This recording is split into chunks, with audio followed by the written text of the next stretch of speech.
En ce moment, sur le marché crypto, c'est un peu le grand écart. D'un côté, on a une peur quasi palpable qui domine toutes les conversations. Et de l'autre, les institutions, elles, investissent comme jamais. Alors aujourd'hui, on va décortiquer ensemble ce grand fossé. Regardez ce tableau, il résume tout. Sur les réseaux, c'est la panique générale. On lit partout, c'est la fin, les gens voient les prix chuter et ils perdent leurs moyens. Mais pendant ce temps, loin de tout ce bruit, les grandes institutions, elles, voient une occasion en or. Pour elles, c'est le moment d'acheter à bas prix.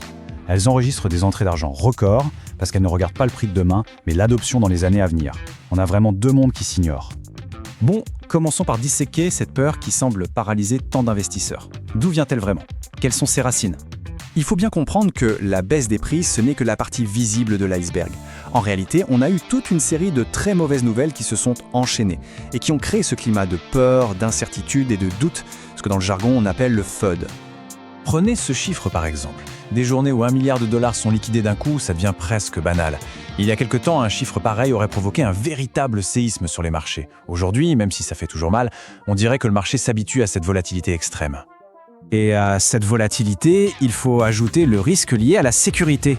Le piratage de Balancer, qui a fait s'envoler $128 millions, est venu nous le rappeler de manière assez brutale. Une faille technique, ça peut être absolument dévastateur. Et là, on voit bien la douleur financière bien réelle que ça engendre. Ces pertes, elles ne touchent pas que les petits investisseurs, loin de là. Même des gestionnaires de fonds, des professionnels, ont annoncé des pertes de près de $100 millions. Ça montre bien que personne n'est à l'abri. Bref, si on résume, la peur ambiante, c'est un cocktail assez toxique. Des hacks, des pertes financières bien réelles, et par-dessus tout ça, des rumeurs qui, même si elles sont fausses, se propagent à une vitesse folle. C'est tout ce climat qui nourrit la panique à court terme.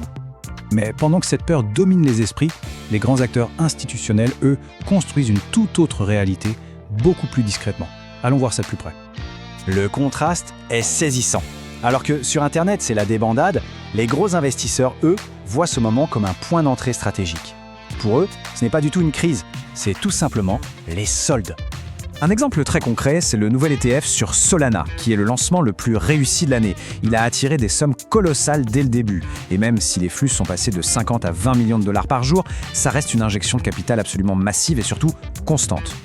Au total, on parle de $400 millions qui ont été investis en très peu de temps. Ce n'est pas anodin. Ça prouve qu'il y a une demande latente énorme de la part de la finance traditionnelle pour s'exposer à des actifs comme Solana. Et cette citation du PDG de Bitwise, elle résume parfaitement leur état d'esprit. Pour eux, ce n'est pas du trading à court terme. C'est une conviction profonde dans la valeur de la technologie sur des années. Ils construisent des positions, ils ne sont pas là pour spéculer sur le mouvement du prix de la semaine prochaine. Et ça va bien au-delà des ETF. Regardez les noms. Western Union, PayPal, MoneyGram, Stripe.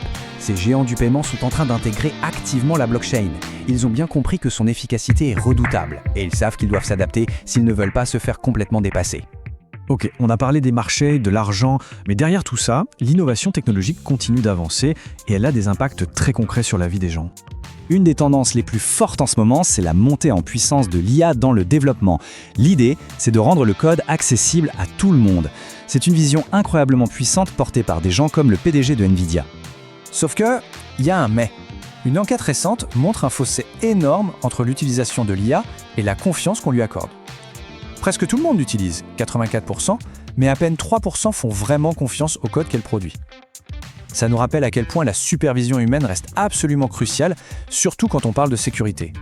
En parallèle, on voit des acteurs comme Pump-A-Fun, surtout connus pour les mémecoins, atteindre une nouvelle forme de maturité.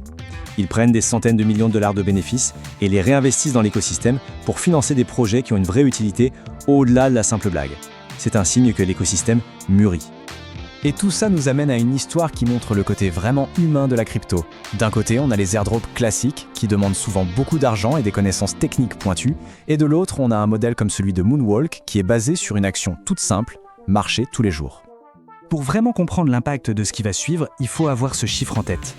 Dans un pays comme le Venezuela, un enseignant gagne en moyenne $15 par mois. Maintenant, regardez ça.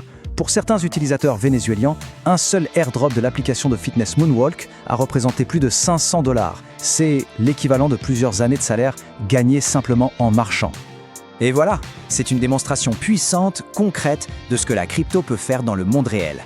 Ça crée une valeur tangible, une sécurité financière à partir d'une habitude saine et accessible à tous. C'est bien plus qu'une technologie, ça peut être un vrai levier de changement. Au final, on voit bien que le marché crypto est complètement tiraillé entre ces deux forces opposées. D'un côté, la peur à court terme, nourrie par la volatilité et le bruit médiatique, et de l'autre, une vision à long terme, portée par l'adoption des institutions et par une innovation qui a un impact réel. Et ça nous laisse avec la question fondamentale pour l'avenir. Qui va écrire le prochain chapitre de la crypto? Est-ce que ce sera la peur et la panique du court terme, ou est-ce que ce sera la vision et l'innovation de fond qui se construisent patiemment en coulisses? L'avenir nous le dira.